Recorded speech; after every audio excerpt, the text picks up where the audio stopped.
When Cherry Blossoms Whisper. Volume 1, The First Petal. Chapter 4, The Unspoken Tension. As the days passed, Haruto found himself increasingly preoccupied with Sakura. His thoughts wandered back to their brief interactions at the ramen shop where, despite her distant nature, something had shifted between them. It wasn't anything he could pinpoint clearly, just a subtle feeling of unease that seemed to accompany every time their eyes met. Sakura, however, remained as indifferent as ever, not acknowledging any change between them. School was a blur as Haruto continued to focus on the festival preparations. The tension between him and Sakura, though unspoken, simmered in the background. He was sure she could feel it too, but whether she acknowledged it or simply chose to ignore it, Haruto couldn't tell. The day of the student council meeting arrived and Haruto walked into the room, unsure of what to expect. He had become familiar with the routine of working on the festival planning, but the absence of his usual classmates in this environment made him feel like an outsider.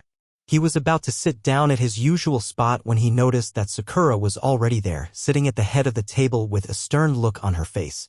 Her presence seemed to command the room even though she hadn't spoken a word yet. Haruto hesitated, then made his way to an empty chair, sitting at the far end of the table. He kept his gaze trained on the papers in front of him, not wanting to engage with her just yet. As much as he told himself he was over the awkwardness of their previous encounters, he couldn't shake the feeling that something was off. Sakura, as if sensing his unease, finally spoke, her voice cold but clear. "We need to finalize the schedule for the festival. Any ideas on how we can manage the booths?" Her gaze briefly flickered over to Haruto before settling back onto the group.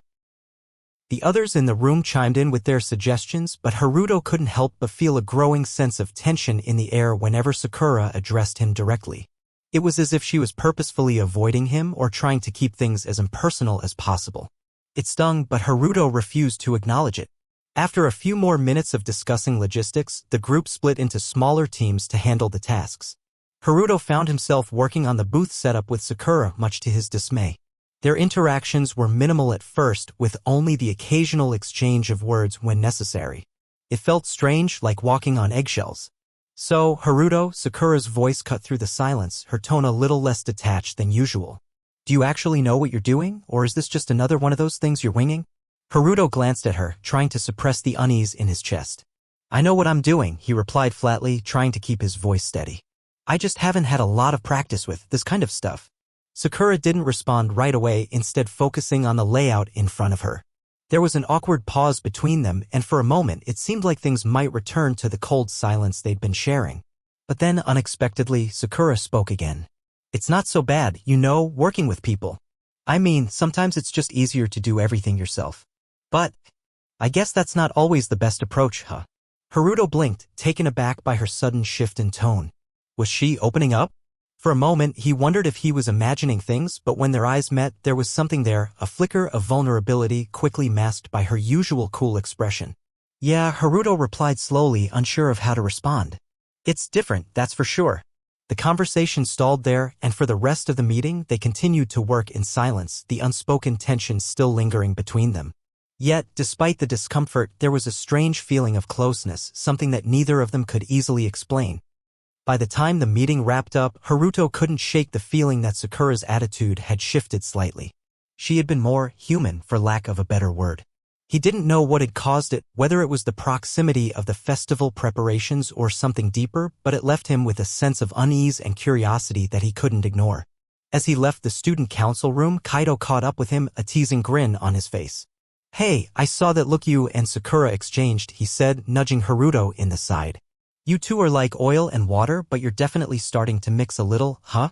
Haruto rolled his eyes, trying to hide his irritation. "It's nothing like that," he muttered, though deep down he wasn't entirely sure he believed it. Kaido just shrugged, clearly amused. "If you say so. But hey, if you ever need help figuring her out, I'm your guy." Haruto didn't respond, his mind still stuck on the strange shift in his relationship with Sakura. He knew he had to figure things out, but the more he thought about it, the more complicated it seemed. And so, with a heavy heart and a head full of questions, Haruto continued on his path, uncertain of where this unspoken tension with Sakura would lead him. Thanks for watching our video. If you find this video interesting, then please subscribe our YouTube channel. If you're watching this video from TikTok, Facebook, or Instagram, then follow our page for more contents like this.